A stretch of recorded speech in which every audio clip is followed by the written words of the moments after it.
दोस्तों कुछ दिनों से कुछ वीडियोस वायरल हो रही हैं जिसमें ये दावा किया जा रहा है कि हम केवल रिले और ट्रांसफार्मर की मदद से आपको एसी आउटपुट निकाल के दिखा देंगे, यानी कि एक इन्वर्टर को बना के दिखा देंगे। अब ये बात कितनी सच है कितनी झूठ है, क्या सच में केवल एक रिले की मदद से हम लोग एक इन्वर्टर को बनाने में कामयाब हो सकते हैं या नहीं? क्योंकि उन वीडियोस में क्लियरली दिखाया जा रहा है कि यार वो एक एलईडी बल्ब को ऑन करके दिखा दे रहे हैं या फिर किसी वीडियो में वो चार्जर को ऑन करके दिखा दे रहे हैं। तो आज हम लोग इसी बात को जानेंगे कि क्या सच में ये एक इन्वर्टर के लायक है, क्या सच में इससे एसी आउटपुट निकाला जा सकता है केवल 12 वोल्ट दे करके, सिर्फ रिले का इस्तेमाल करके ट्रांसफार्मर के थ्रू 220 वोल्ट का आउटपुट लिया जा सकता है या नहीं। तो यहाँ पर मैं एक 12 वोल्ट का रिले यूज़ कर रहा हूँ जिसे आप आसानी से कहीं पर भी परचेज कर सकते हैं, ऑनलाइन ऑफलाइन डजंट मैटर, 20-25 रुपए का ये मिल जाता है। और इसी के साथ हम लोग इस्तेमाल करने वाले हैं 12-0-12 का एक ट्रांसफार्मर जो कि आधा एम्पियर का है, यानी 500 मिली एम्पियर का है।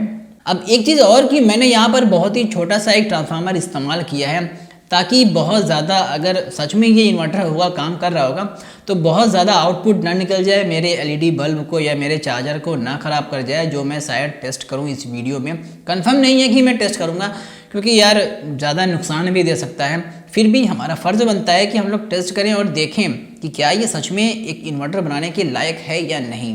तो चलिए दोस्तों हम लोग इस वीडियो को शुरू करते हैं, लेकिन शुरू करने से पहले मेरी आपसे गुजारिश है कि प्लीज़ यार अभी इस वीडियो को लाइक कर दो और मेरे चैनल को सब्सक्राइब कर लो, क्योंकि मुझे पता है काफ़ी लोग मुझे बहुत ज़्यादा प्यार करते हैं, प्यार ही करते हैं।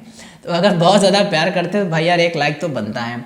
और वैसे भी अगर आपने सब्सक्राइब किया हुआ है तो काफ़ी लोग यार मुझसे शिकायत कर रहे हैं कि उनको नोटिफिकेशन नहीं आ रही है, तो भाई यार प्लीज़ जल्दी से इस बेल आइकन को भी प्रेस कर लेना ताकि जैसे ही कोई मेरी न्यू वीडियो अपलोड हो आपको सबसे पहले उसकी नोटिफिकेशन मिल जाया करे। तो चलिए फिर हम लोग इस वीडियो को स्टार्ट करते हैं। तो दोस्तों अब चलिए हम लोग सीधे इसके जो वायरिंग को है वो देख लेते हैं, और मैं जैसे जैसे करते जाऊँगा आपको वैसे वैसे इसे समझना है। तो यहाँ पर हम लोग सोल्ड करने वाले हैं एक जंपर वायर, जो कि इस तरह का छोटा सा वायर होगा, 1 इंच का वायर। तो इससे हम लोग सोल्ड करने वाले हैं इस वाले पॉइंट पर और इस वाले पॉइंट पर। तो ये आपको समझ में आ गया। इसे आपको बहुत ही आसानी से, कुछ खास वायरिंग इसमें है नहीं, लेकिन बस लोगों का वो है कि ये कैसे काम कर रहा है। तो आइए फिर हम लोग भी जाँच ही लेते हैं आज कि ये काम सच में कैसे कर रहा है। तो इस तरह से आपको इसमें एक जंपर वायर जोड़ना है जो कि बहुत ही सिंपल है। और अब इसके बाद सीधे हम लोग को अपने इस ट्रांसफार्मर को भी कनेक्ट कर लेना है। तो यहाँ पर आपको मिलता है 12-0-12 का आउटपुट, यहाँ पर आप 3 वायर देख सकते हैं। और इस तरफ आपको मिलता है 220 वोल्ट का इनपुट। जब आप इसे किसी एडाप्टर की तरह या फिर कोई और पावर सप्लाई की तरह इस्तेमाल करते हैं तो फ़िलहाल हम लोग यहाँ से इनपुट नहीं आउटपुट लेंगे, अभी बाद में जब ये इन्वर्टर बनके तैयार हो जाएगा तो चलिए अब सीधे इस वायर को कनेक्ट कर लेते हैं। तो यहाँ पर आपको जो 12 वाला कनेक्शन है, ये वाला आपको कनेक्शन जोड़ना है यहाँ पर, जहाँ पर हमने अभी भी इसके एक जंपर वायर को कनेक्ट किया था।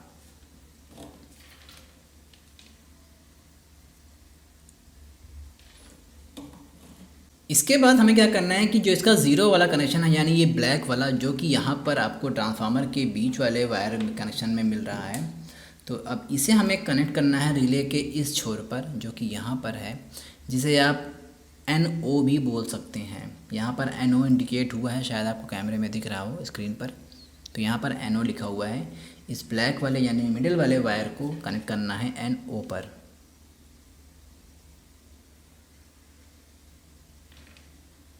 दोस्तों इसके बाद ये जो लास्ट वायर बच रहा है 12-0-12 में से सिंगल 12 वाला वायर, ये वाला वायर जो कि यहाँ से निकला हुआ है इस हिस्से से, आखिरी वाला, तो इसे हम लोग कनेक्ट करने वाले हैं यहाँ पर, इस जगह पर।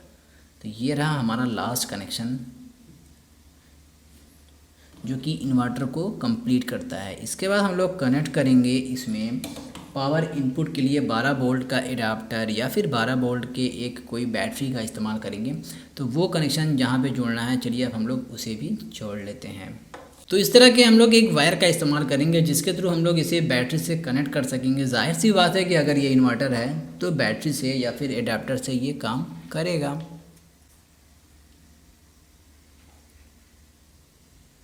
और इसके दूसरे वायर को जो कि बैटरी में कनेक्ट होने वाला है, इसे हम लोग कनेक्ट करेंगे रिले के बीच वाले यानी कॉमन वाले पार्ट पर। तो यहाँ पर होता है कॉमन का वायर यानी कनेक्शन, तो इसे हम लोग यहाँ पर कनेक्ट कर लेते हैं।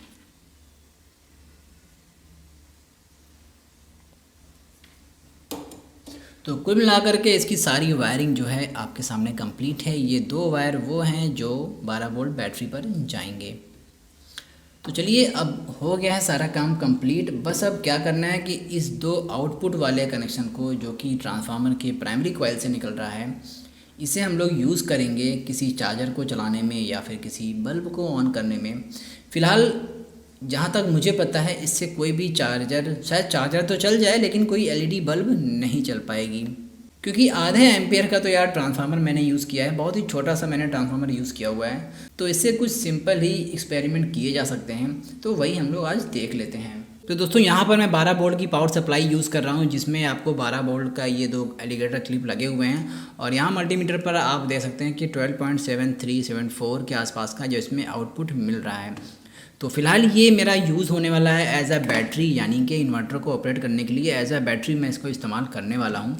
तो अब मल्टीमीटर को कर लेते हैं साइड में, और एक बार इसे मैं दिखा देता हूँ कि मैंने इसे खुद से टच किया है और मैं इसे अब शॉर्ट कर रहा हूँ। आप ये देख सकते हैं।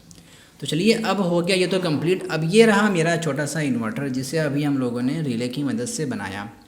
अब यहाँ पर हम लोग इसमें एक एलिगेटर क्लिप को कनेक्ट कर लेते हैं, जो कि माइनस का है और एक प्लस का है। अब इस एलिगेटर को क्लिप करने के बाद आपको रिले से एक करकराहट की यानी झंझनाहट की आवाज़ आ रही होगी, जो कि अभी इस वक्त इस रिले से आ रही है। तो ये ऑब्वियस ही बात है कि अब अगर इस रिले की मदद से हमें इस ट्रांसफार्मर को ऑपरेट करना है, एक इन्वर्टर को बनाना है, तो यहाँ से एक वाइब्रेशन तो होगा ही। तो इस वाइब्रेशन को ढकेलते हुए साइड में हम लोग देख लेते हैं कि ये काम कैसे करता है। दोस्तों ये है वो आउटपुट जहाँ से हमें करंट लेना है। अब देखते हैं क्या होता है यहाँ पर।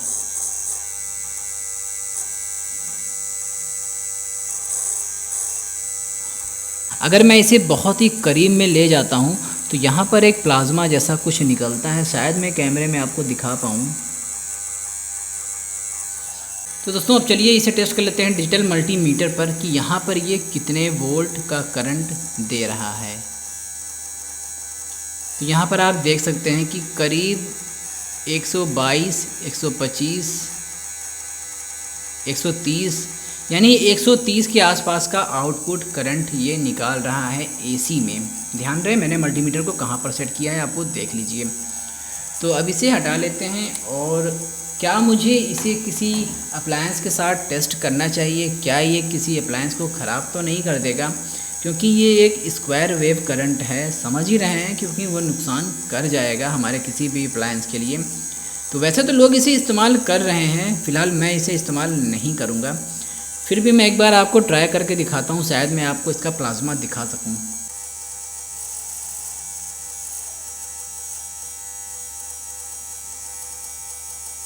आई होप आपको ये प्लाज्मा दिख रहा होगा। मैं काफ़ी कोशिश कर रहा हूँ कि मैं इसे दिखा लूँ, लेकिन बहुत ही हल्का सा प्लाज्मा निकल रहा है यार, तो कैसे दिखा सकूँ मैं। फिर भी शायद ये कैमरा इस प्लाज्मे को दिखा सके आपको। तो यार ये तो पहले मैं इसको बंद कर देता हूँ, उसके बाद बात करता हूँ।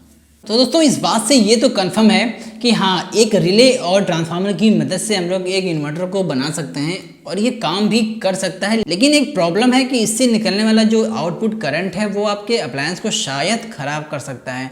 अगर आप चाहते हैं कि मैं इसके साथ किसी अप्लायंस को चला करके देखने की कोशिश करूँ आपके सामने, तो आप मुझे नीचे कमेंट में बिंदास कह सकते हैं। मैं किसी बड़े ट्रांसफार्मर के साथ और बड़े रिले के साथ इस पूरे इन्वर्टर को फिर से बनाऊंगा और वहाँ पर किसी अप्लायंस को चला करके एक बार ट्राई कर सकते हैं कि क्या वो उसे ऑपरेट कर सकता है या नहीं। वैसे तो इस ट्रांसफार्मर की मदद से हमें 120 वोल्ट 130 वोल्ट का जो है करंट मिल चुका है, लेकिन आधे एम्पियर का ट्रांसफार्मर है तो समझ सकते हैं कि वो कोई भी चीज़ चलाने के लायक तो नहीं है।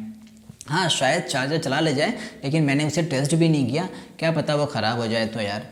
तो अगर आप लोग चाहते हैं तो बिंदास होकर नीचे कमेंट करिए, मैं एक बार फिर से ट्राई करूंगा और किसी बड़े ट्रांसफार्मर के साथ भी ट्राई करने की कोशिश करूंगा। तो दोस्तों यार आपको मेरी ये वीडियो कैसे लगी नीचे कमेंट में जल्दी से बता दिया करो। वीडियो यार अच्छी लगा करे तो बिंदास होकर लाइक भी कर दिया करो और चैनल को तो सब्सक्राइब कर ही लिया करो।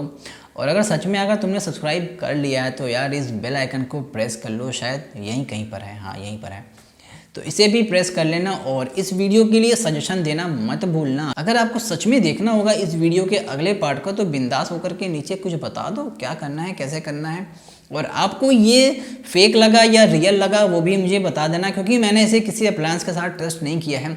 तो वैसे भी अब बिंदास हो सकता है 2-4 बंदे मुझे फेक कमेंट कर ही दें, लेकिन ये बात याद रखना यार कि ये फेक नहीं है। मुझे लगता था कि ये शायद फेक हो सकता है, लेकिन ये फेक नहीं है।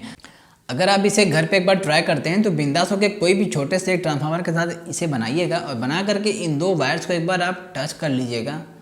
आपको ना कुछ याद आ गया तो मेरा नाम भी यामिस टेक्सुल नहीं। तो एक बार ट्राई ज़रूर करना अगर फेक बोल रहे हो तो, और अगर पसंद कर रहे हो तो इसके नेक्स्ट पार्ट के लिए मुझे नीचे सजेशन दे देना। तो चलिए फिर आज के लिए बस इतना ही। अगली वीडियो में फिर से मिलते हैं, शायद इसके सेकंड पार्ट को लेकर के। तब तक के लिए बाय बाय।